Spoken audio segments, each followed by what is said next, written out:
again and welcome back to English Today. This is DVD 20 and the third DVD of your advanced level. And in this DVD, we'll start with another 2 episodes of our story, That's Life. And then in our special TV programs, there'll be a discussion about how to manage change, known as change management. Then we'll move on to cinema and take a closer look at Star Wars. Then, in the grammar section, we'll look at ways of expressing your opinions in English. Then we'll study the construction used to, which we use when we're talking about habits. All right? So, have fun.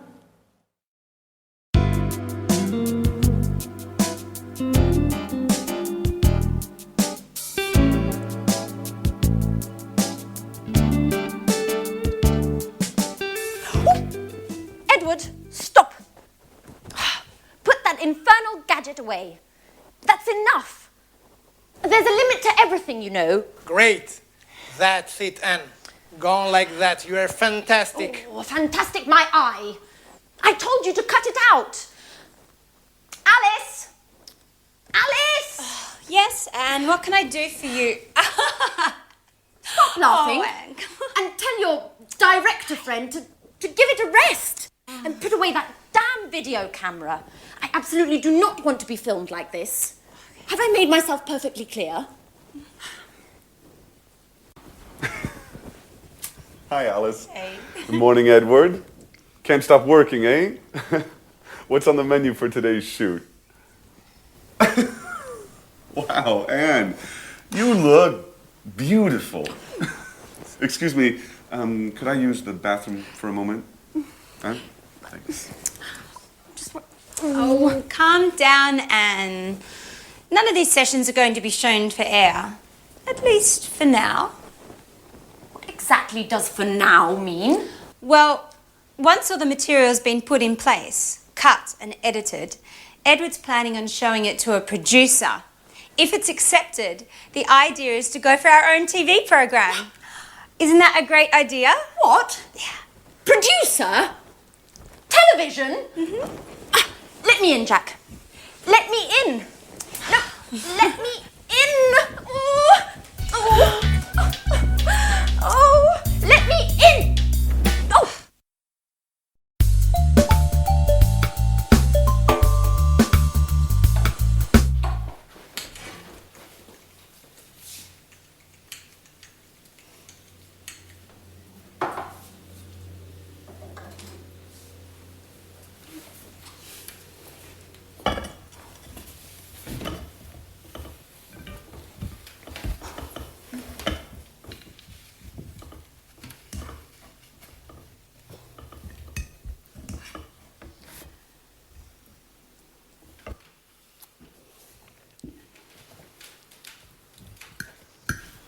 So, Anne, what do you think of Edward?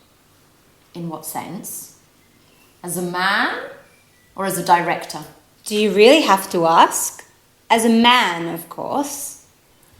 Well, I've just met him, so I can't really say. But as a director, my view is that he's a bit too intrusive. Come on, Anne, get over it. That's his job. In my opinion, I think he's just great. Oh, what's this I'm hearing? Our little Alice might be in love? Well, yes. As I see it, Anne, this is the first time in my life I've fallen head over heels in love. So much in love. But he doesn't even notice me. You know, we share so many common interests and we see things in the same way. We can talk for hours on end, but it just ends there. He looks on me as a good friend. Nothing more, nothing less. You know, I'm really not used to that role. Usually I'm the one to keep others at bay. Yes, I remember.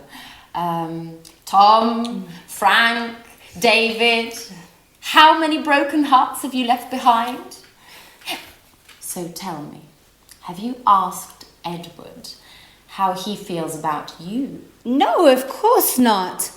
Look, Edward isn't interested in some relationship. He's profound and introspective, spiritual.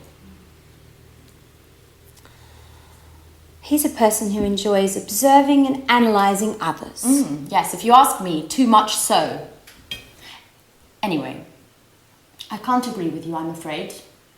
Even spiritual beings, personal longings, I think you should tell him. And who knows, your Edward might be much more human than you think. Oh, maybe you're right. But I have to think of a special way to show him just how I feel. Maybe I should see what my horoscope has to say. Yes, I've just had a brilliant idea.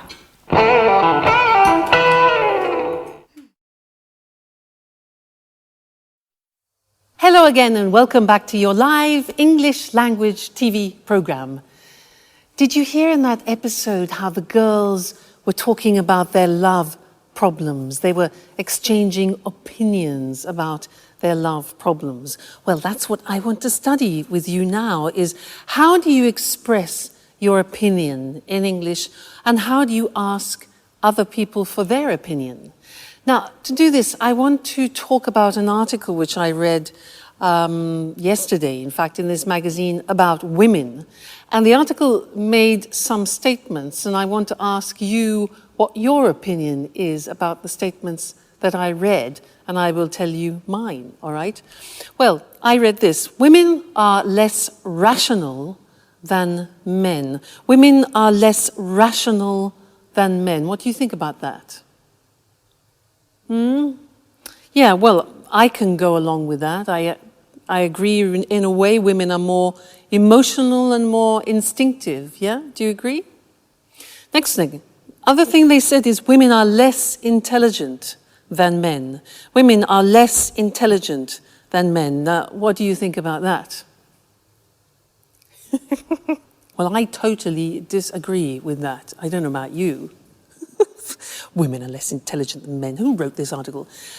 Men are stronger than women. Do you agree? Well, yeah, I mean, physically, men usually are stronger than women. Maybe emotionally and morally, we could debate the fact. Yeah? Maybe? Okay. Next one. Men make better leaders than women. Do you agree with that? Yeah, up to a point. I mean, most of the leaders in this world are men. But maybe it's because women haven't had enough chance to be leaders yet. Who knows? All right, and the last one is a woman's place. A woman's real place is in the home. What do you think about that? I totally agree. A woman's place should be in the home. This article. Let's move to language. Maybe it's better. Let's talk about the language we use when we give opinions. And let's use the screen. So, asking for somebody's opinion, how can you do that? Well, you can say, what do you think about that? What do you think about that? Simple question. Or, what's your opinion? We can also ask, what do you feel about that, which is more related to emotions rather than to the intellect. So, what do you feel about that? Or, what are your thoughts? What are your views about that? All right, so those are all ways of asking for somebody's opinion. When you want to give your opinion, you can say, I think, I feel, in my opinion, we should. My view is that we should, my view. Or as I see it, I think we should. All right, so that's giving opinions. Now, often you want to talk about agreement. Now, how do you ask a person for agreement?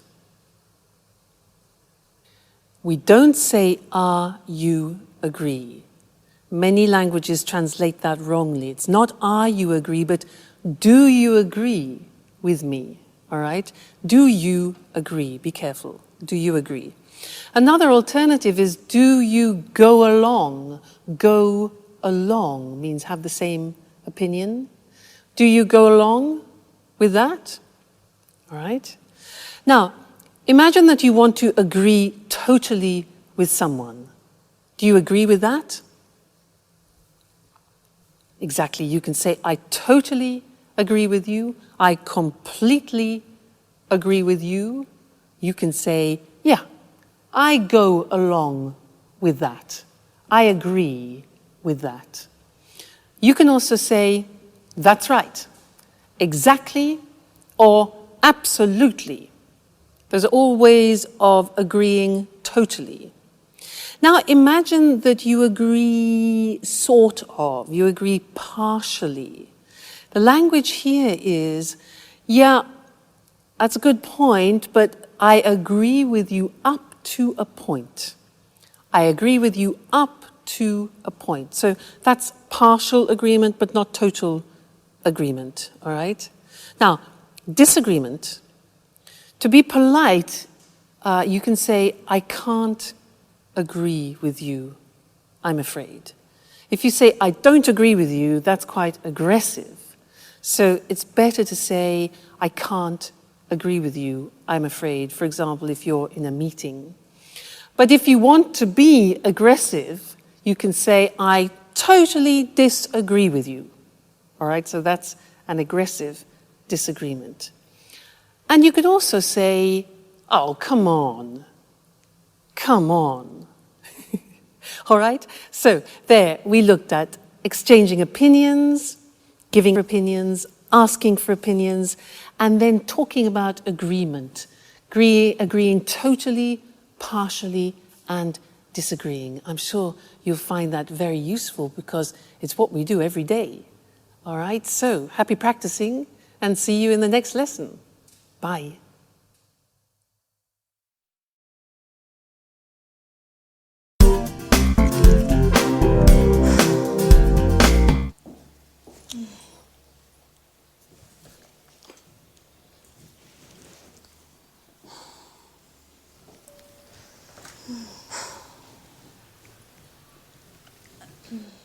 Alice? Are you feeling okay? Oh, yeah. Hi, Anne. I'm just preparing a little lunch for Edouard. Edouard? What's with the French accent? I thought you said he was Canadian. He is, from the French part. His mother's French, so he's fully bilingual. Well, now that you mention it, I had noticed a slight French accent. Yes, isn't it adorable?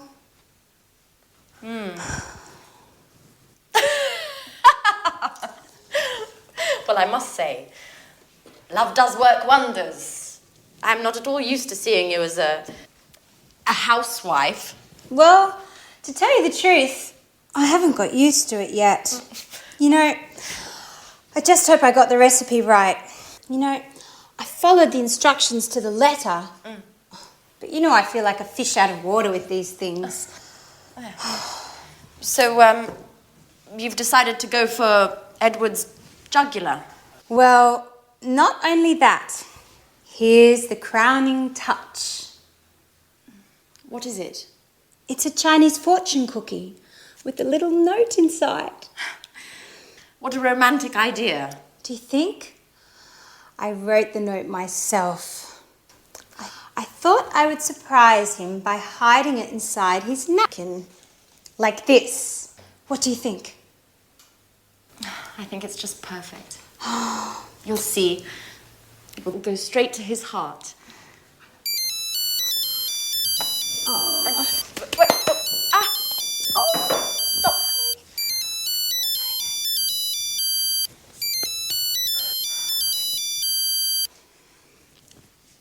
Hello? Yes, this is Alice. It's already come in. What? Oh, in half an hour? Yeah, okay. I'll be there in a few minutes. Anne? Could I borrow your car? Please? I have to go and pick up a packet my father sent me, but the post office closes in half an hour and I won't make it on foot. My car? You don't have a license? Oh, don't worry about it. I have it. And anyway, I always used to drive. You know, my dad's got a car just like yours. Okay, I'm off. Tell Edward I'll be back in a flash. Alice? Alice? But who's going to clean up this mess? Get used to it, Anne. It's the same old story. Now I'm late.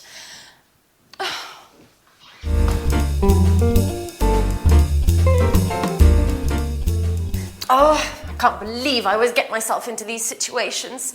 I'm late and here I am helping Alice with her grand plan. Hi, Anne. Oh, hello. Oh, that smells great. My compliments to the chef. No, Edward. It's not like you think. I have to go. I've got a meeting with my boss. Alice has just gone out. She told me to let you know that she'll be returning soon. Bye-bye. Well, I'm starving. What's this? A little note? A little delight for the man who's got my heart racing. What? What's this all about? There must be some mistake. Oh, well, yes, this is my napkin. Who could have written this? Oh my God! Anne! But she was just here and she was so shy. Oh, this is getting interesting. Anne is very cute. So what am I going to do now? I'm not used to these things. Now, where has it gone? Well, it's not here. It's not there either. Edward? Yes? Have you seen my mobile phone? Oh, no, here it is. Thanks.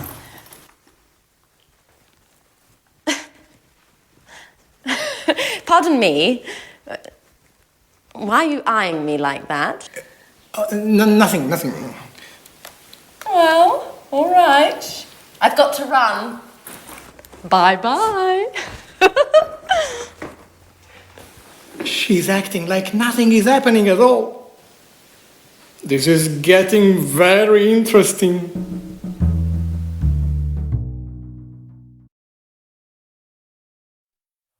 Hello again and welcome back. Did you notice a grammatical form that they used to and get used to? Did you pick that up when they were speaking? Because these are forms that we use in English when we're talking about habits. It's not an easy form, and I'd like to teach you that now.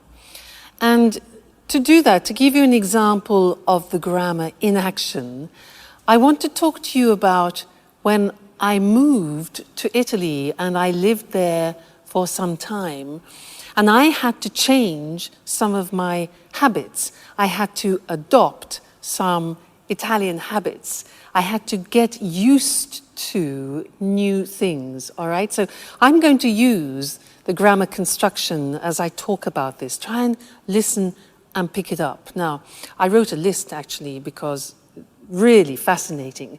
You would think that Italy and England being very close wouldn't be very different, but in fact there are some noticeable differences. For example, driving on the right. I had to get used to driving on the right. In England, we drive on the left, so you can imagine it's a question of life and death. So the first thing was I had to get used to driving on the right. You hear that? To get used to driving on the right. Now that means that I had to adopt a new habit, to get used to doing something. We'll look at the grammatical form after. For now, just listen how I use it, all right? Another thing, oh yeah, Italian driving. I had to get used to Italian driving. Red lights are not really red lights. Red lights, traffic lights, are negotiable. And I had to get used to being very flexible driving on the roads in Italy, I can assure you. Now, speaking Italian. Now, when you speak Italian, you divide the world into masculine and feminine. And you know that in the English language, we don't have masculine and feminine. For table is neutral, whereas in Italian, it can be masculine or feminine. For example, computer is masculine.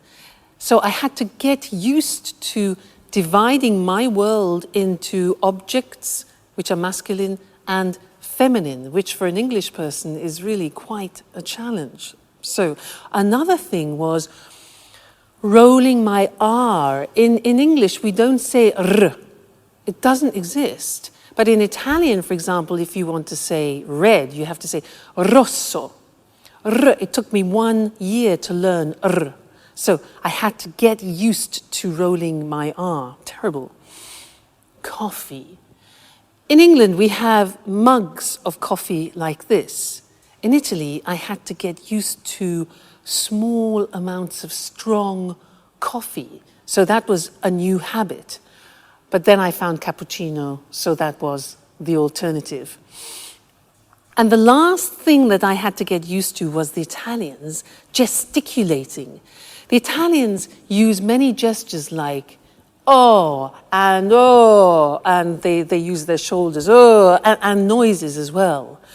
And when I saw Italians in the street at the beginning, I thought they were always arguing.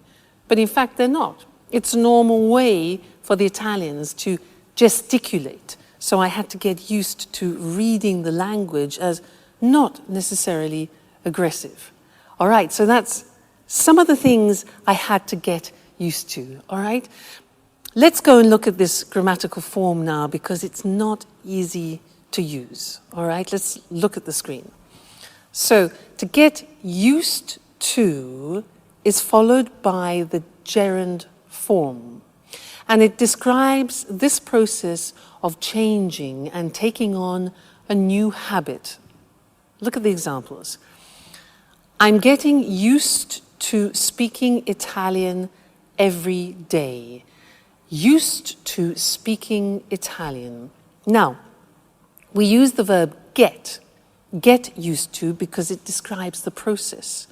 And you can put the verb get into any tense, present tense, past tense, future, no problem. Here we have it in the present continuous. So, I'm getting used to speaking Italian every day. Listen to the pronunciation. I said used with a T sound. Used, not used or used. Used. That's very important to distinguish it from the other verb, use. Okay? Used. The next example, I still haven't got used to driving on the right. Here we have it in the present perfect. I haven't got used to driving on the right. Next example, don't worry, you'll get used to it. For the future, you'll get used to it. All right, so here we have an example in the future, used to it, which is an object. In the past, I had to get used to it. In the question form, how long did it take to get used to? Okay, how long did it take to get used to? So, a difficult form. Now, let's move on to the next section, which is the verb to be used to. This is very interesting because when you change a habit, it's a process. But then when you have adopted the habit, it's a state. So we use the verb to be. The examples. I'm used to getting up early in the morning. That means that now I do it regularly with no problem. I am used. We use the verb to be for the state. He isn't, negative, used to working alone. In the past, I wasn't used to driving on the right. So here we have a state of a new habit using the verb to be. To get used to do something is adapting a new habit. It's the process. So that's a difficult grammatical form, but it's the only way in English that you can describe taking on new habits. So it's terribly important for you to learn. Don't worry, you'll get used to it slowly but surely. Okay, bye for now.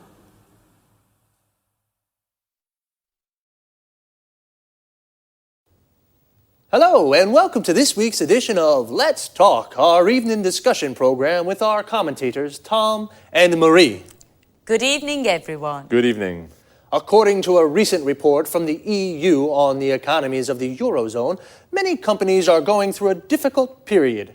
Senior managers are realizing that business as usual is no longer possible. Many companies need to embrace radical change in order to survive. What do you think about this situation? Well, it's true that today companies must face up to the fact that they may have to change the way they do business. New technology is making this change necessary, and new competition can result in a company having to completely rethink its business plan. I agree. Another example is when a company decides to enter a new market and becomes very successful. This success can require changes to the way the company does things. All these situations result in changes being needed to the way a company operates. It's not easy to make changes to the way a company operates and the way people work. How can a company do this successfully? Well, there's been a lot of research on this topic. It's called the change management process. I see. So what are the elements of a successful change management process? Where do you start? Well, it's important to analyze the situation carefully before embarking on a process of change. A good analyst will identify the key areas of a company's operations that need to be changed. Then an effective change strategy needs to be drawn up. This says exactly what needs to be changed. That's right. Input to the strategy can come from the management team or an external consultant. In addition, all the company's workers should be asked for ideas. Sorry, I don't quite follow that. Do you mean that the workers in a company should be able to decide what changes are made? No, that's not what I mean. Everyone in the company should be canvassed for suggestions on changes that could be made to the company. This enables employees to buy into the change process. They feel included and are more likely to implement the changes once they've been decided. Okay, I see. It's clear now. So, lots of people input into the change strategy. And what happens next? Well, now the strategy has to be implemented. It has to be put into action. This can be the most difficult stage of the change management process. Staff need to be told about the changes, and some may need training on new ways of doing things. A member of the management team should be available to answer questions from employees about the changes taking place. And once the changes have been implemented, is that it? No, it's not. It's very important to consolidate the changes to make sure that employees don't go back to the old way of doing things. A manager should be chosen to act as a champion for the changes and should collect feedback from the employees to see what they think about the changes. this champion should praise employees who have implemented the changes. Of course, it's very important to raise the morale of staff at this time. Otherwise, there is a risk that they'll revert back to the old way of doing things. So it's quite a complex process. Well, companies need to know about change management techniques in order to survive in today's rapidly changing markets. Thanks to Tom and Marie for their explanation on how to bring about change in a company. Goodbye, Eric. Goodbye. And goodbye, everyone, and see you again next week for another edition of Let's Talk. So, the change management process is the process a company uses to change the way it operates. Due to new technologies and new competition, many companies have to rethink their business plan. To rethink something means to reconsider, to think again about a choice you made before. A business plan is a strategy for running a company. Remember, to run a company means to manage it. Companies have to embrace change. To embrace something means to accept it and put it into practice. So, to embrace change means to start making changes. Companies must face up to the fact that they have to change the way they do business. To face up to something means to accept a difficult situation exists. So, how does the change management process work? First, an analyst identifies the areas that need to be changed. An analyst is an expert who looks at all the elements of a situation. He analyzes a situation. Everyone in a company should be canvassed for suggestions. To canvass means to ask people for their opinions. This enables employees, the people who work in the company, to buy into the changes. To buy into something means to believe in something. Then a strategy is drawn up. The phrasal verb to draw up means to prepare. We use it for documents. For example, you draw up a contract. The strategy must then be implemented. To implement means to put into action. Once the strategy is implemented, it's important to consolidate it. To consolidate it means to make stronger. And employees should be asked for feedback to see what they think of the changes. Feedback means opinions about something. Well, folks, we've come to the end of today's program. See you again soon. Good morning, everyone, and welcome to another edition of Talk Cinema. This morning, we'll be talking about the most famous of all science fiction sagas, Star Wars. As always, in the studio with me is Sanjeev Gupta, our cinema expert. Welcome, Sanjeev. Hello, Lucy. Hello, everyone. A question to start with, Sanjeev. Just how many films make up the Star Wars saga? 6 in all. And how many of these have you seen? All 6, of course. And you? 4, I think. When was the first film made? The first film, A New Hope, was released in 1977. The last film, Revenge of the Sith, was released in 2005. And who's the director? Well, George Lucas wrote the scripts for all the films and directed 4 of them. And what about the other 2? Irvin Kershner is the director of The Empire Strikes Back, and Richard Marquand directed The Return of the Jedi.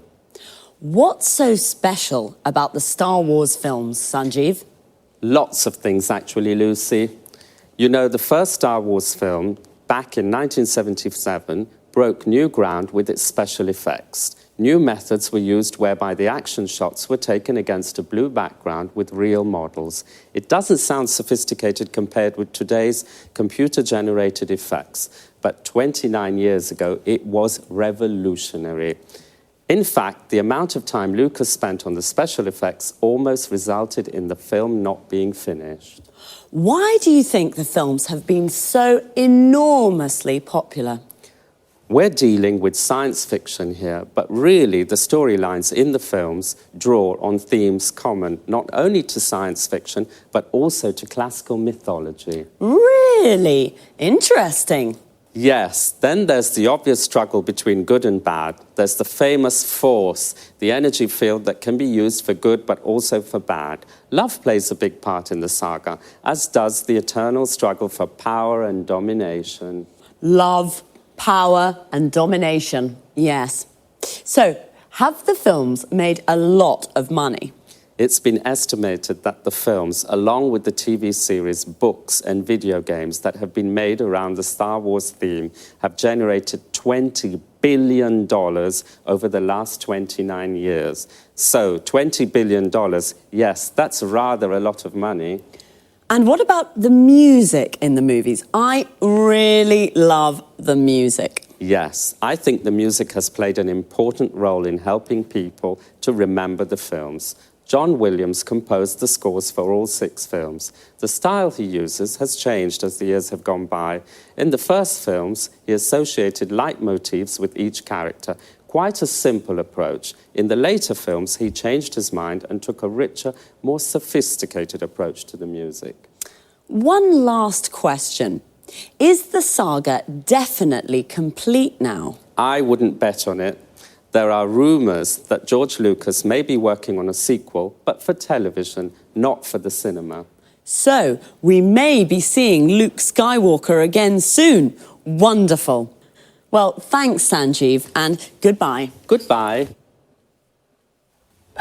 To all of you and Sanjeev, may the Force be with you. Goodbye. Now, let's have a look at some of that vocabulary we just used. So, 6 films make up the Star Wars saga. To make up something here means to go together to form the whole of something. The 6 films form the entire saga. To make up something is a phrasal verb that can also mean to invent something. For example, I made up a story means I invented a story. The first Star Wars film was released in 1977. We say a film is released when it can be seen at the cinema for the first time. It broke new ground with its special effects. To break new ground means to do something for the first time. It broke new ground because it was the first film to shoot the action shots with real models. An action shot is a scene of a film with action. For example, a car chase or a battle. And what are special effects? They're visual effects added to a film after the shooting has been completed. The shooting is the filming process of a film.